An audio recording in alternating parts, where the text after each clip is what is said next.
Hi, Jason Paletta, GCS Training Group. Today I want to talk about transitions.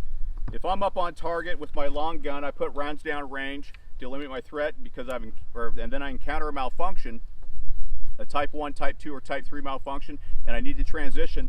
All I'm doing is I'm taking my long gun in concert.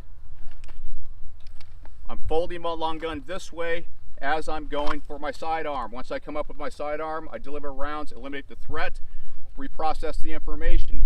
Once that happens, I don't just want to go back to my holster with a gun that I fired rounds out of the magazine with. So what I want to do is I'm going to come back,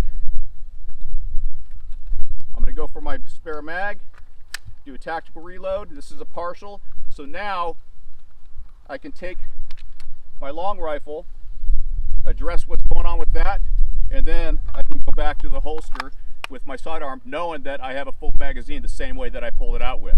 And then I can go ahead and clear this out.